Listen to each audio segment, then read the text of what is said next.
commencé déjà. On va filmer d'ailleurs.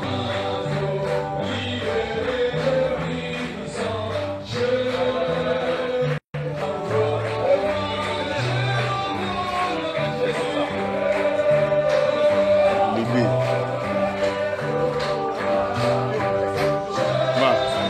Donc on filme d'ailleurs. On a raté le logo.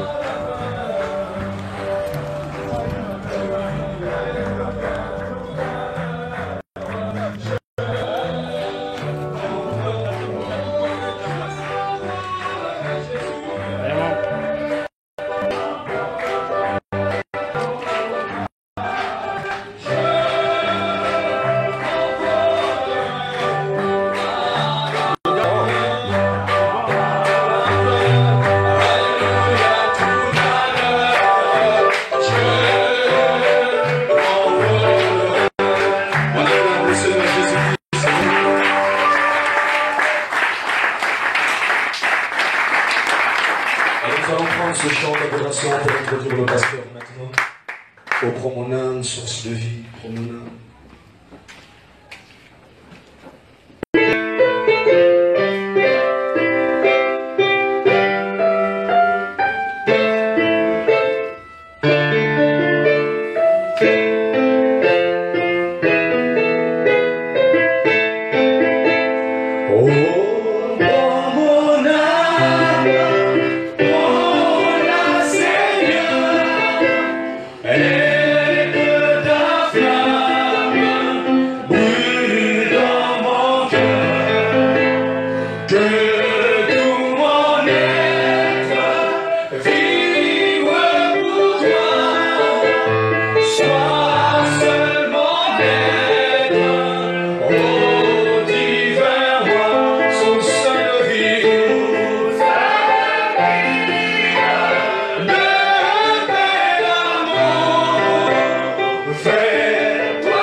Nous allons laisser la place au pasteur.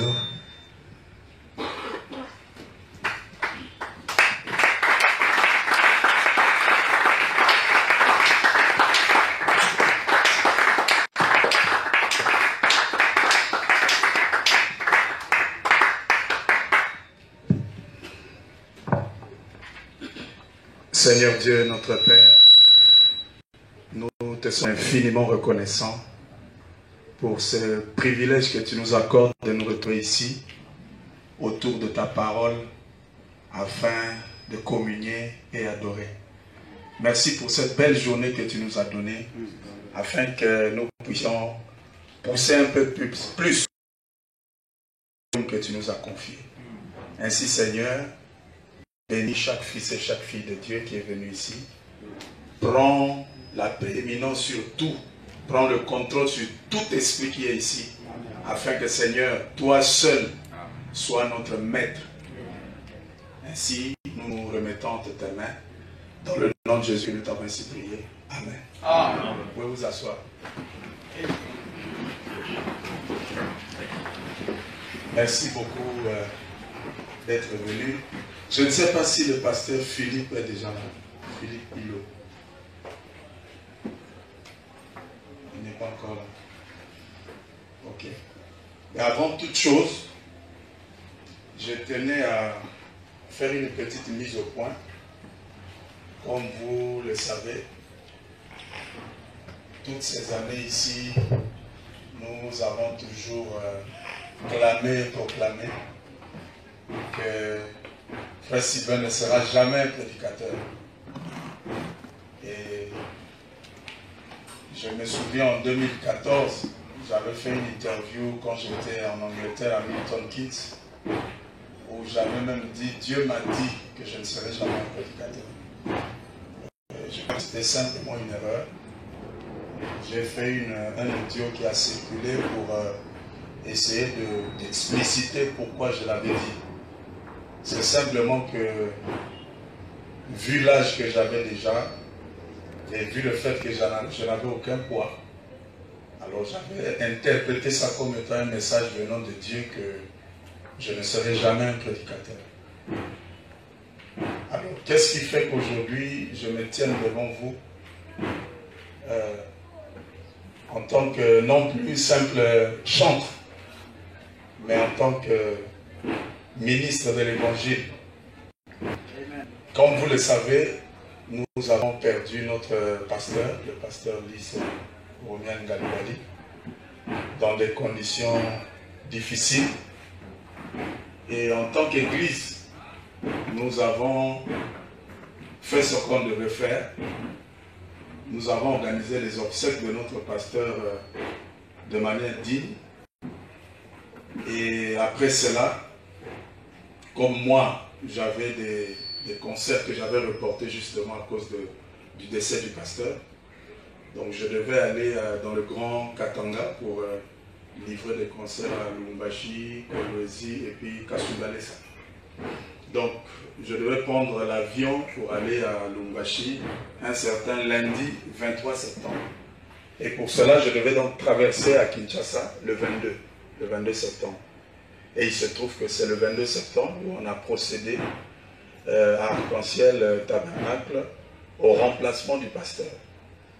Donc Frère Sylvain n'a pas quitté Arc-en-Ciel Tabernacle parce que le pasteur Lise est décédé. Que les gens qui disent cela, c'est faux. Moi, je n'étais pas là, mais ma famille était à l'église ce 22 septembre. J'ai quitté l'église parce que, selon ce que je pense être correct dans le message, la succession du pasteur n'a pas été scripturaire. Voilà pourquoi j'ai décidé de quitter l'église. Alors, en quittant l'église, je pensais que la meilleure des choses à faire pour moi à ce moment-là, c'était de rester chez moi et écouter les bandes du prophète et attendre la conduite du Seigneur. C'est ainsi que pendant ce temps, j'ai commencé à ressentir un poids. Alors j'étais dans une situation difficile puisque moi-même j'avais fait beaucoup de déclarations comme quoi je ne prêcherais pas. Alors c'était difficile pour moi. Et je me souviens, il fallait donc prendre une décision. Mais cette décision ne devait pas venir de moi. Il fallait que je prie le Seigneur pour avoir sa conduite. Et c'était un certain samedi. Je me suis retiré de la ville. Je crois que ce que j'ai dit ici, même ma femme le découvre, elle ne savait pas. Je me suis retiré hors de la ville et j'ai prié le Seigneur. J'ai dit au Seigneur, je n'ai jamais voulu être un prédicateur. Je n'ai jamais cherché ça. Mais ici, les circonstances qui ont été créées, je n'en suis pas responsable.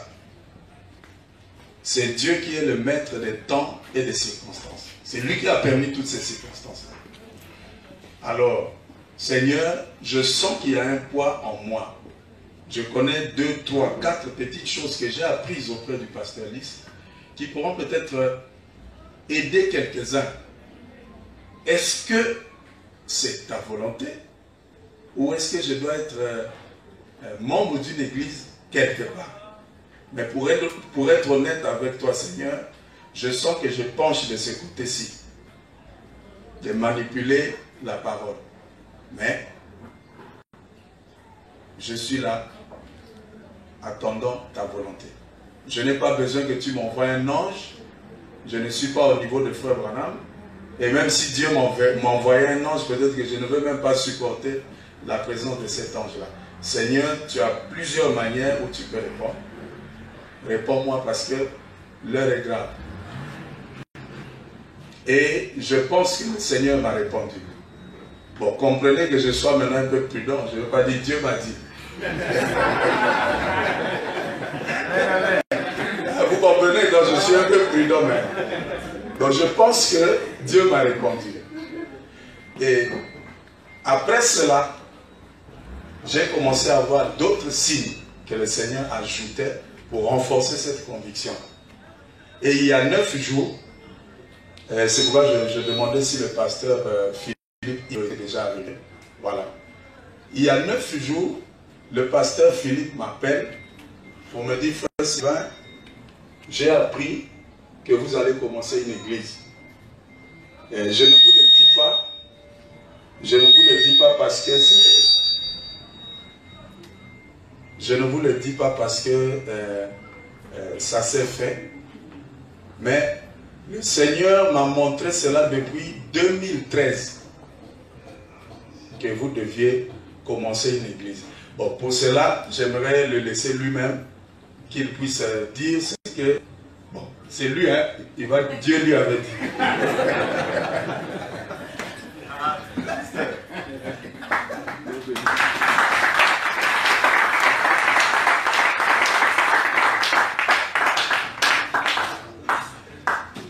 Que le Seigneur vous bénisse. Amen. Oui, comme dit le pasteur, je suis le pasteur Philippe Hilo. J'ai connu le frère Sylvain Akwala comme étant chantre depuis que je l'avais connu. J'avais vraiment des convictions que c'est un bon chantre qui nous chantait pour la gloire du Seigneur. Mais en 2013, au mois d'avril, j'étais dans ma chambre à 5 h du matin. Je ne connaissais pas qui le frère Sylvain. Voilà, je venais loin dans la télévision, chante. Je ne l'ai jamais croisé, je ne l'ai jamais vu. Mais ce jour-là, à 5 h, le Seigneur me montre dans une vision que quelque chose s'est fait à l'église de l'Arc-en-Ciel. Je n'ai jamais aussi fréquenté cette église. Alors, le frère Sylvain Akwala s'est retiré et il a commencé une église aux zones nord de Brazzaville. J'ai dit ça à mon époux, j'ai dit Seigneur chéri, voilà, le Seigneur me montre une vision maintenant sur le frère que nous regardons souvent à la télévision, le frère que nous aimons beaucoup, c'est comme ça que le frère Sylvain Akwala. Mais qu'est-ce que je peux faire pour lui raconter cette vision? Alors je n'avais aucune occasion de les rencontrer. Mais chaque fois, le Seigneur Jésus-Christ me parlait d'aller lui dire. J'ai dit, ah, mais par quel moyen je peux voir le frère Sylvain Akwala? J'avais un ami, le pasteur Seleman. Je sais si vous le connaissez.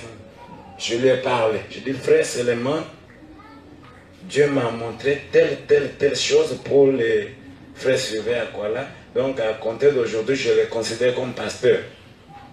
Il me dit, ah bon, ça va. J'ai dit cette chose à tous mes amis pasteurs.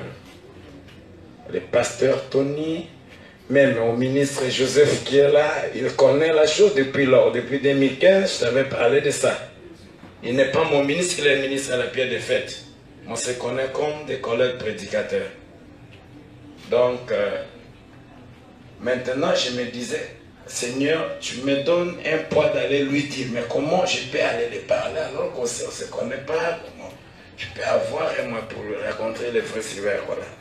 Alors, il y avait une campagne d'évangélisation que le pasteur qui Crispé avait organisée à Massengo. Et j'étais parmi les orateurs. Je prêchais le premier jour, les frères Sylvain n'étaient pas venus.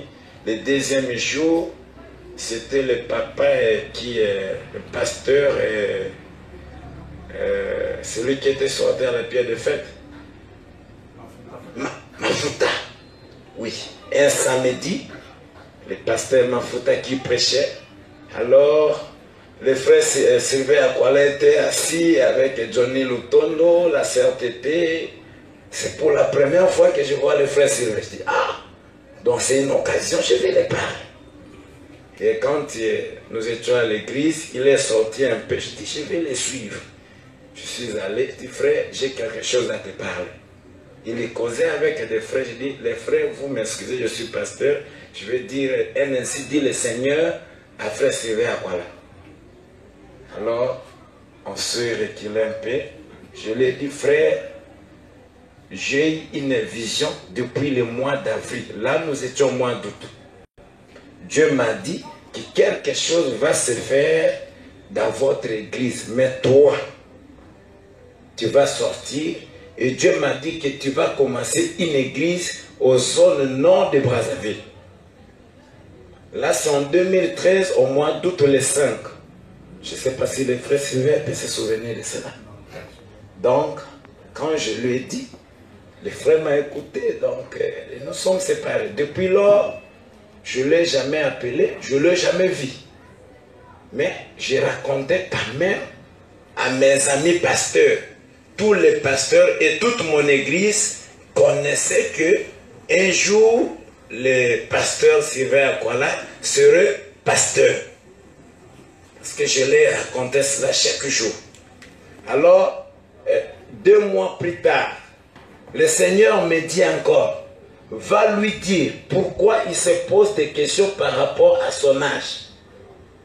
Là, je ne connaissais pas qui était, on ne sait jamais, à part ce jour-là, à part le 5 août 2013.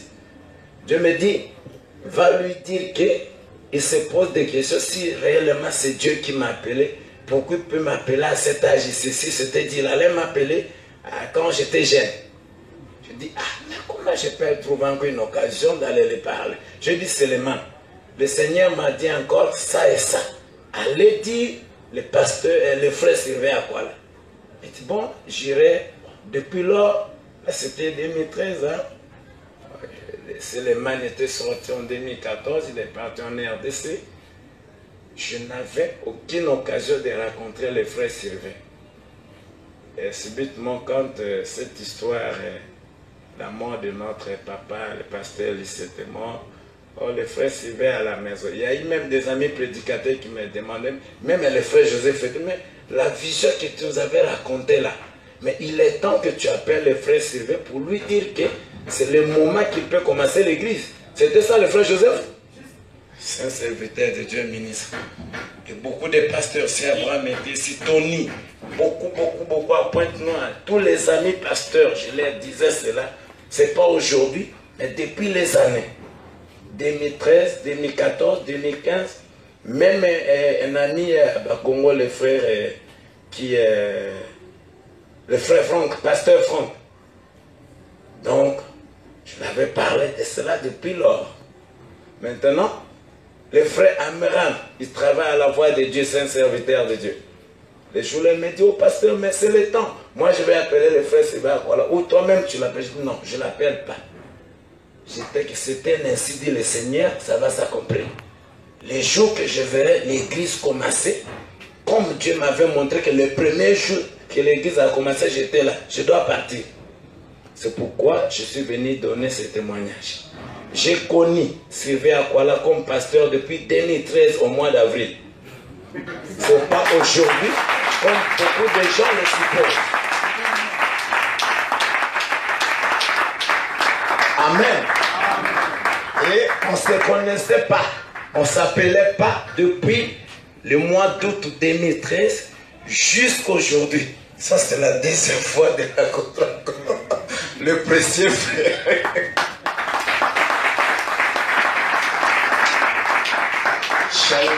Merci beaucoup. Que Dieu vous bénisse. Que Dieu vous bénisse, le pasteur Philippe. Pour clôturer cette série, je vais appeler le frère Kevin. Et lui aussi, selon lui, Dieu lui avait montré quelque chose. Frère Kevin. C'est pas moi, c'est lui.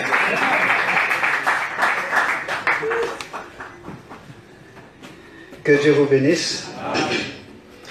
Comme on l'a dit au début, Dieu est le maître des temps et des circonstances. Il y a certaines choses que Dieu n'est pas obligé de nous montrer.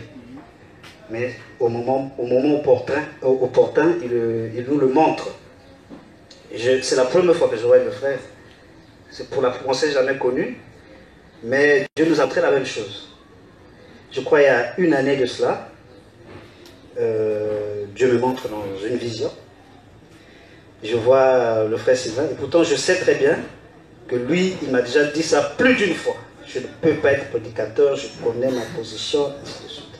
Mais ce jour-là, ce soir, je vois une vision, et c'est le frère Sylvain qui a organisé des réunions de réveil. Il a commencé une œuvre.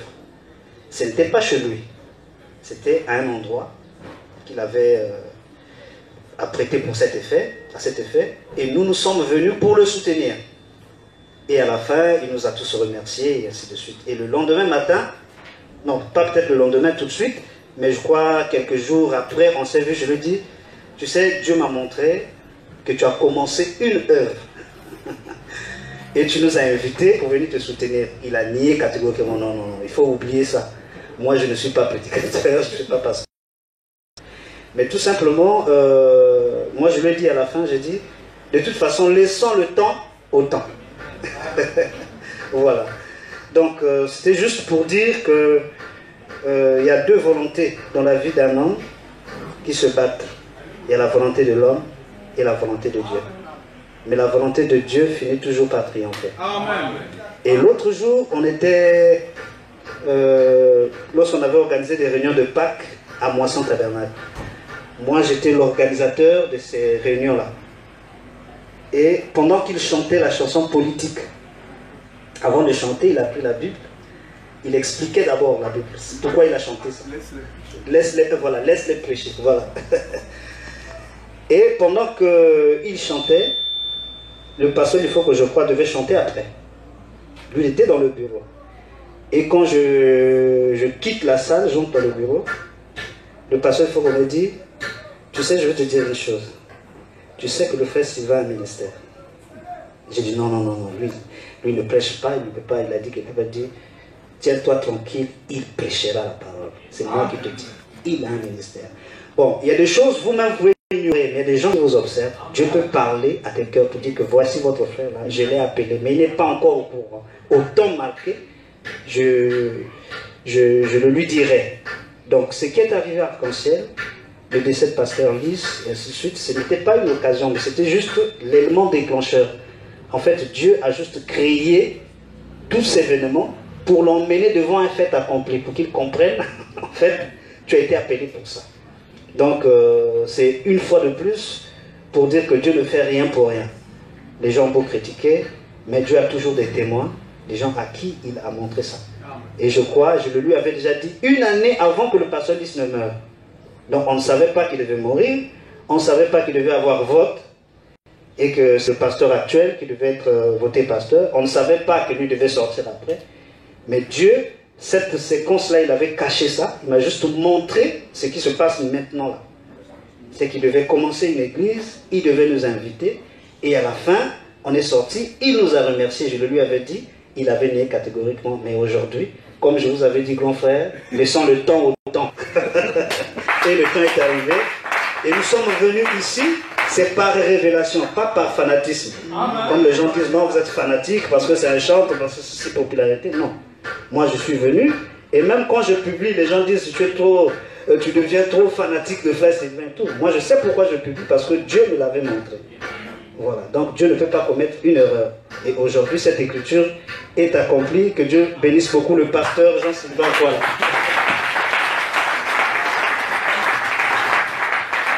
Merci, merci.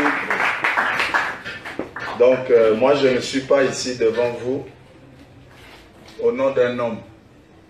Ce n'est pas un homme qui m'envoie ici. Ce n'est pas un archevêque ou un évêque. Je suis ici devant vous au nom du Seigneur Jésus-Christ. Que je suis déterminé à servir. Amen. Levons-nous pour lire la parole. Nous allons prendre dans Jean chapitre 1,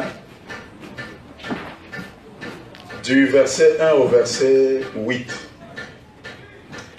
Au commencement était la parole, et la parole était avec Dieu, et la parole était Dieu. Elle était au commencement avec Dieu, toutes choses ont été faites par elle, et rien de ce qui a été fait n'a été fait sans elle. En elle était la vie, et la vie était la lumière des hommes. La lumière luit dans les ténèbres, et les ténèbres ne l'ont point reçue. Il y eut un homme envoyé de Dieu, son nom était Jean. Il vint pour servir de témoin, pour rendre témoignage à la lumière, afin que tous crussent par lui. Il n'était pas la lumière, mais il était paru pour rendre témoignage à la lumière.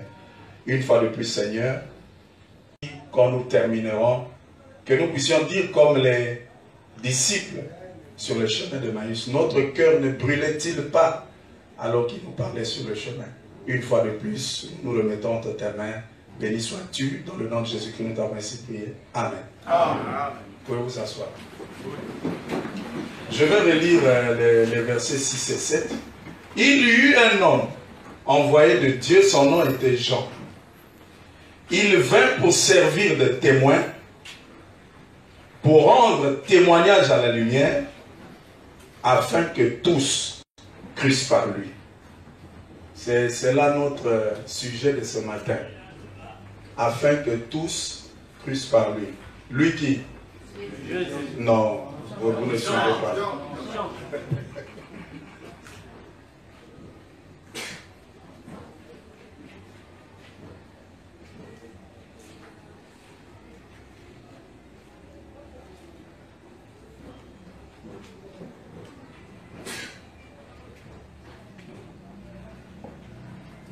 Voilà, afin que tous crussent par lui. Tous devaient croire en Jésus par Jean. Comme nous le voyons ici, la Bible dit, au commencement était la parole, et la parole était avec Dieu, et la parole était Dieu. Jean, le livre de Jean, est l'un des 4 évangiles qui relate en fait tout ce que Jésus a fait. Chacun expliquait les hauts faits de Jésus avec ses mots et selon sa perception. Mais Jean avait une petite particularité, parce que lui, il était un aigle. Donc il n'a pas parlé de Jésus seulement au moment où Jésus est sur terre, au moment où Jésus naît. Il est reparti dans les origines. Il dit, au commencement était la parole. Et la parole était avec Dieu, et la parole était Dieu. Amen. Plus tard, cette parole s'est faite chair. Nous l'avons vue sous la forme de Jésus. Amen. Mais ce matin, moi, j'aimerais qu'on fasse un peu plus que Jean. Lui, il avait commencé au commencement. Moi, j'aimerais que nous allions un peu dans l'éternité, avant le commencement, pour voir ce qui s'est passé là-bas et comprendre la conclusion de Jean. Pourquoi il a dit au commencement était la parole. Est-ce que vous êtes prêts? Bon. Avant le commencement, Frère Branham dit que c'était l'éternité. Et Dieu n'était pas réellement Dieu. Parce que Dieu signifie un objet d'adoration. Amen. Objet d'adoration, parfois quand on le dit, les gens pensent que Dieu est un objet qu'on pose et qu'on vient adorer. Non. C'est une expression. Vous êtes là? Si je dis, le pasteur Philippe est objet de beaucoup d'attaques, est-ce que c'est un objet qu'on attaque? Non. Ça veut dire que les attaques sont dirigées vers le pasteur Philippe. Amen. Amen. Si je dis le frère Kevin est objet de beaucoup de sollicitations, ça ne veut pas dire que c'est un objet qu'elle en sollicite. Non. Les sollicitations des gens sont dirigées vers frère Kevin. L'adoration des anges était exclusivement dirigée vers Dieu. Ça veut dire qu'au milieu, ça ne va pas changer de direction. Amen. À la fin, l'adoration ne changera pas de direction. Vous le croyez? Donc ça sera toujours et toujours dirigé vers Dieu. Donc je disais qu'avant le commencement, il n'était pas Dieu. Il était Elohim. Elohim qui signifie celui qui existe. Celui qui existe par lui-même. C'est l'Esprit éternel qui existe par lui-même. Amen. Amen. Et dans cet Elohim, il y avait des attributs. Des attributs, ce sont des fonctions. Ce sont... ce n'est pas... Un attribut n'est pas une personnalité. Ce sont des fonctions, ce sont des capacités. Amen. Et dans cet Elohim-là, il y avait l'attribut du Sauveur. Il y avait l'attribut du guérisseur. Amen. Il y avait l'attribut du Rédempteur.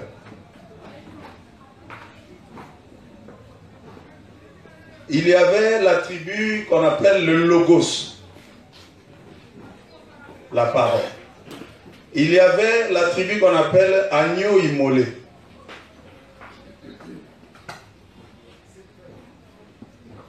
Il y avait l'attribut la lumière. Il y avait l'attribut la vie. Il y en avait beaucoup. Amen. Amen. Tous ces attributs-là, toutes ces fonctions, toutes ces capacités étaient dans Elohim, pas Dieu. Parce qu'ici, on ne parle pas encore de Dieu. Amen. Alors, ces attributs étaient ici dans un but précis. Tous ces attributs-là avaient pour objectif la réalisation d'un but en 3 points. Amen. Amen. Amen. Donc, le but en 3 points en question, c'était se révéler. Amen. Amen. Il devait avoir la prééminence sur son peuple. On veut réaliser un film. Le scénario est écrit d'avance. On décrit des scènes, on décrit ce que les acteurs vont faire. Par exemple, prenons le film de Rambo. Je sais que beaucoup de gens ont suivi Rambo ici. William, tu as suivi Rambo, non? Ouais. Ah. Donc, Rambo, on décrit que, bon, Rambo va tirer par exemple à la 12-7 ou à la 14-5. C'est des armes lourdes.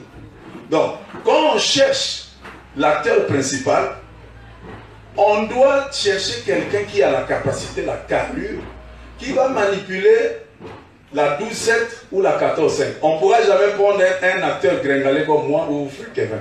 Ce n'est pas possible. Donc on ne va jamais adapter le scénario à l'acteur. C'est l'acteur qui doit s'adapter au scénario. C'est pourquoi vous voyez dans les films parfois, quand on choisit un acteur, s'il ne répond pas aux critères, on lui demande d'aller faire la musculation, il va faire jusqu'à ce qu'il aura le profil idéal pour remplir cette fonction. Je crois que les aigles le voient. On ne peut jamais adapter la parole à nos histoires. Nous devons nous adapter à la parole. Vous ne pouvez pas modifier la parole pour qu'elle accomplisse vos buts. Non.